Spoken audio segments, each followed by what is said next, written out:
자기 안에서 한 발자국 더 나아가지 못하는, 그리고 새로운 걸 받아들이지 못하는 자기만의 세상에서만 사는 사람들이 많거든요. 그 사람의 세상을 깨서 나오게끔 해주는 건 굉장히 어렵습니다. 부정적인 사람을 주변에 두지 말라는 이야기 많이 들어보셨죠? 부정적인 사람만 하는 행동을 알아보고 그런 사람들이 주변에 혹시라도 있다면 그런 사람들을 피하고, 혹시라도 내가 그런 행동을 하고 있다면 행동을 자제하는 방식으로 이 영상을 활용하셨으면 좋겠습니다. 사람들은요, 부정적인 사람들을 싫어하죠. 회사에서도 부정적인 사람은 블랙리스트에 올라가 있고요. 부정적인 생각과 태도는 전염이 되기 쉽기 때문에 부정적인 사람과 함께 있는 사람도 함께 평가절하됩니다. 부정적인 사람을 알아내는 방법 궁금하지 않으세요? 그래서 부정적인 사람들이 주로 하는 행동 7가지 알려드릴게요. 첫 번째, 남에 대한 뒷담화를 주로 한다. 그저 자기의 상황이 불안하기 때문에 뒷담화를 하기도 하고요. 질투 때문에 뒷담화를 하기도 합니다. 그리고 그냥 할 말이 없어서 남들 욕만 하는 사람이 있어요. 그냥 항상 남을 분석하고 다른 사람의 방식을 비난하고 다른 사람의 비밀을 마음대로 공개하고, 그리고 이런 사람들은 자기만의 편협된 기준이 뭐가 무의미한지 의미 있는지 훌륭한지 이성적인지 비이성적인지 이런 것에 대한 기준이 그냥 제멋대로예요. 그래서 자기 기준만 옳다고 생각을 합니다. 혹시라도 뒷담화하는 사람이 있다면 멀리 두세요.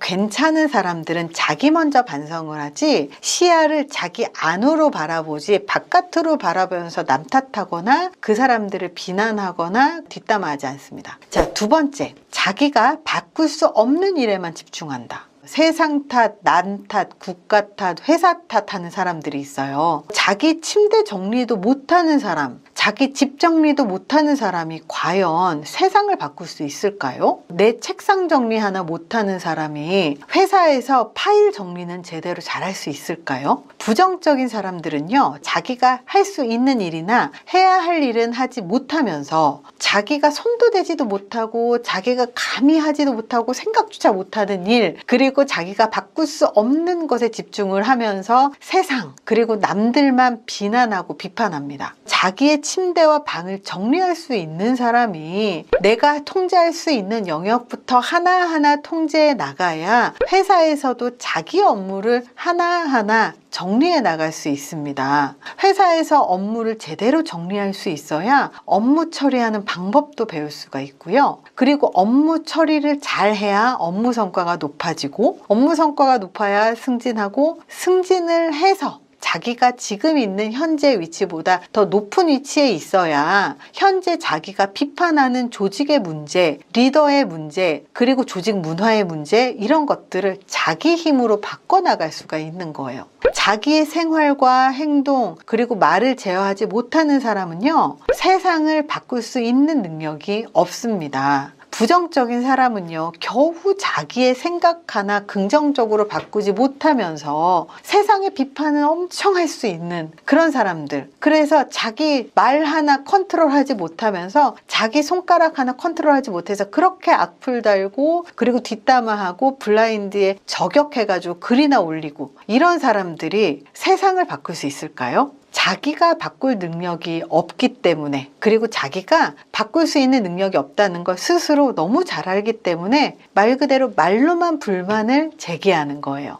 자신이 바꾸지 못하는 것에 집중하는 이유는요, 자기가 능력이 없음을 감추기 위한 자기 합리화일 뿐입니다. 세 번째, 그렇기 때문에 친구 탓, 가족 탓, 남 탓을 잘합니다. 친구나 가족을 탓하면서 자기의 단점을 숨기려고 하죠. 가족이나 친구가 게으르고 무례하다고 비난하고 공감 능력이 없다고 비난하고 자기의 가족이나 친구나 환경 탓을 하죠. 물론 그게 사실도 아니고 자신의 결점이나 약점을 그 험담, 남 탓을 하는 걸로 메워지는 것도 아니에요. 이런 행동들이 자기의 행동에 책임지지 않아도 된다는 것도 아니거든요. 자기의 실수, 실패를 만회하지 않아도 된다는 것을 의미하는 게 아닌데도 불구하고 남 탓하면서 내 행동엔 책임을 지지 않는 사람들이 굉장히 많다는 것. 이렇게 부정적인 사람들은 멀리 두시거나 빨리 피하셔야 됩니다. 네 번째, 상대방에게 정보를 구하는 게 아니라 상대방의 의견을 구하는 사람들. 다른 사람들에게 정보가 아니라 의견을 구하는 이유는요, 아주 간단합니다. 이런 사람들의 공통점은 뭐냐면요, 너 네 생각은 어때? 이러면서 상대방의 의견을 구해요. 근데 중요한 건 의견을 구해서 피드백을 받았으면 그 행동을 받아들이거나 상대방의 행동이 옳다고 칭찬을 해주거나 해야 되는데, 받아들이지도 않고 칭찬도 하지 않으면서 그 의견을 갖고 그래, 그래서 내 생각이 맞다는 거야 라고 하면서 내 편을 만들기 위해서 의견을 구하는 사람들이 있어요. 내 편을 자꾸 만들어서 회사 안에서 자꾸 정치를 하고 몰려다니고, 그리고 끼리끼리 이런 문화를 자꾸 만들어 나가는 이유는요, 혼자로서는 정당성이 없기 때문이고요, 자기의 말과 행동에 힘이 실리지 않기 때문입니다. 원래 자기가 힘이 없고 능력이 없고 그리고 인정받지 못하는 사람들이 뭉쳐서 끼리끼리 문화를 만들어 나가는 거잖아요. 그렇게 뭉쳐야만이 세력이 생기고 우리의 말에 힘이 생긴다라고 생각을 하는 사람들. 근데 중요한 건요, 회사 안에서 이렇게 끼리끼리의 문화를 만들고 자기들끼리 뭉치고 그들끼리 여론을 만들어 나가는 것, 이런 행동들은요, 조직 내에서 그들만 고립이 되는 굉장히 안 좋은 행동이에요. 처음에는 의견을 구하는 모습 때문에 주변 사람들이 도와주려고 해요. 근데 상대가 답정너란 거죠. 내 생각은 이런데 네 생각은 어때? 라고 얘기를 했을 때 원하는 대답이 나오지 않잖아요. 그러면 딴 데 가서 내가 원하는 대답을 자꾸 찾는 거예요. 근데 이렇게 답정너라는 사실을 알게 되면 사람들은 대화하고 싶어 하지 않아요. 굳이 내 시간, 내 노력, 이것들을 쏟아서 그 사람한테 얘기를 해줄 이유가 없거든요. 환경과 사회 속에서 자기가 어떤 행동을 해야 사람들과 어울릴 수 있는지 알아야 하거든요. 근데 답을 정해놓고 상대방에게 원하는 답을 요구하는 사람, 이런 사람들은요, 주변 환경, 관계, 이 사회 속의 한 사람이라고 하는 자각 능력이 결여된 사람들이에요. 다른 사람들과 잘 어우러지게끔 나의 생각을 고쳐가면서 바꿔가면서 인간관계를 해야 되는데, 결국은 나하고 생각이 다른 사람들은 나쁜 사람, 나하고 생각이 똑같은 사람은 좋은 사람, 이러면서 편을 가르기 시작하거든요. 근데 이 편 가르기 자체가 사실 괜찮은 사람은 아니에요. 이 사회 안에서 조직의 룰, 관계의 룰을 배워서 내재화하는 걸 우리는 적응이라고 합니다. 결국 인간관계 안에서 적응을 못하고 회사 안에서 적응을 못한다는 거거든요. 바로 이런 적응을 하지 못한다는 것 자체가 부정적인 방향이라는 거예요. 물론 이렇게 부정적인 방향으로 행동한다고 해서 친구가 다 사라지는 건 아니거든요. 그래도 우리는 올바른 방향이 무엇인지를 받아들이는 건 굉장히 중요합니다. 행동은 언제든지 바꿀 수 있습니다.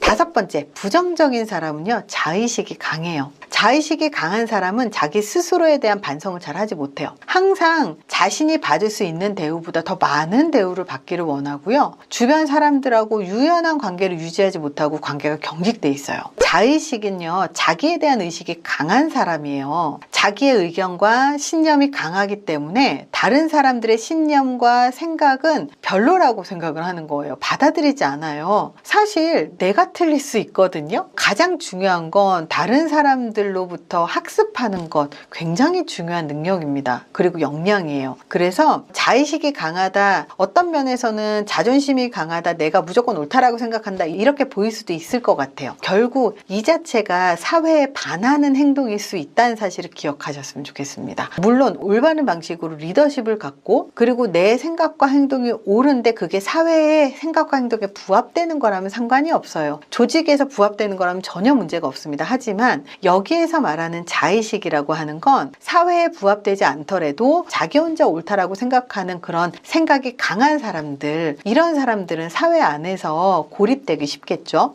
여섯 번째는요, 일상에서 자극이라는 게 거의 없다. 많은 사람들이 안정적이고 편한 직업, 그리고 편한 직장, 편안한 일을 갖고 싶어 하죠. 하지만 아무리 이런 직업을 가져도요, 일을 계속 하다 보면 익숙해지고 고인물이 돼요. 대우받고 싶다면, 혹은 좀 더 즐겁고 재미있게 일을 하고 싶다면 계속해서 새로운 것을 배우고 새로운 경험을 하고 배우려는 자세를 가져야 되거든요. 근데 배우려는 자세보다는 익숙한 것만 하려고 하고 자기가 하던 방식으로만 하려고 하고 그렇게 돼서 고인물이 되면요, 결국 나 편한 대로 흘러가려고 해요. 새로운 걸 해야 돼, 이거 하자 저거 하자 그러면 그거 뭐 하려고 해, 지겹게, 뭐 하려고 해, 귀찮게, 이러면서 판단력이 흐려져요. 자꾸 틀에 박힌 의사결정이나 행동만 하게 되는 거죠. 생활이 안정돼 있다는 건, 일상이 편안하다는 건 자극이 없단 말이기도 해요. 자극이 없는 상태로 사는 건 이 안전지대 안에 숨어 있다는 거거든요. 자극이 없는 상태로 사는 이 안전지대라는 건 말 그대로 심리적인 안정감으로서는 굉장히 필요하지만, 인생에서는 새로운 자극, 안전지대에서 한 발자국 나가서 도전지대로 나아가는 그런 노력들은 인간을 굉장히 활력 있게 만들어줘요. 편안한 것이 삶의 질이 좋아진다라는 의미는 아니거든요. 오히려 새로운 자극이 없는 만큼 삶이 지루해지고 인간관계도 무뎌져요. 너무 안전지대에만 있는 건 삶이 지루하고 재미없기 때문에 세상도 지루하고 재미가 없다고 느껴집니다. 이렇게 일상에 자극이라는 것이 없는 사람들은요, 뭔가 새로운 걸 하자고 했을 때 거절하고 귀찮다고 하고 싫다고 하고 그럴 가능성이 굉장히 높아요. 그래서 부정적인 사람이 되는 거죠. 7번째는요, 너무 많이 일을만 해요.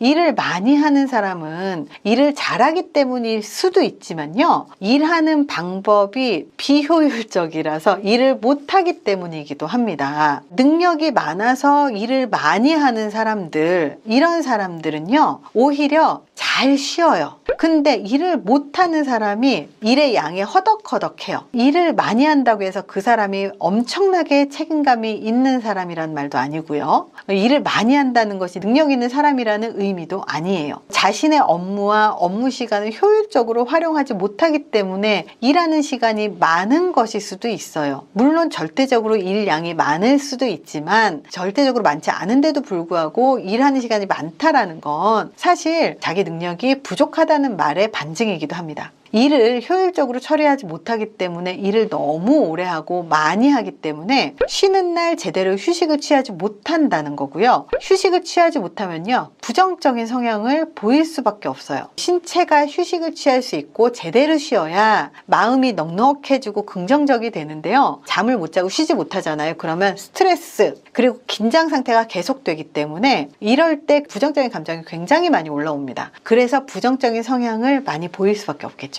일을 잘하는 사람은요, 놀기도 잘합니다. 일을 많이 하지 마시고요, 일을 오래 하지 마시고요, 체계적으로 일하고 효율적으로 일하세요. 일을 열심히만 하지 마시고 잘하셔야 돼요. 그래야 스스로 여유를 누릴 수 있게 되고 또 쉬었다가 다시 열심히 살아갈 수 있는 활력이 생기게 된다는 걸 기억하셨으면 좋겠습니다. 사실 이 부정적인 사람들이 부정적인 감정을 갖고 있는 사람들도 있지만 자기 안에서 한 발자국 더 나아가지 못하는, 그리고 새로운 걸 받아들이지 못하는 자기만의 세상에서만 사는 사람들이 많거든요. 그 사람의 세상을 깨서 나오게끔 해주는 건 굉장히 어렵습니다. 혹시라도 주변에 부정적인 사람이 있으면요, 전염되니까 가까이 하지 마세요. 그리고 혹시라도 여기에서 내가 해당되는 게 있잖아요. 그러면 새로운 도전을 하려고 노력하시고, 그리고 내가 부정하고 거부하고 배우지 않으려고 한다는 그 자세에서 배우려고 하는 자세, 받아들이려고 하는 이런 자세를 바꾸려고 하는 노력은 굉장히 필요하다는 걸 기억하셨으면 좋겠습니다. 이번 영상이 도움이 되셨길 바랍니다. 감사합니다.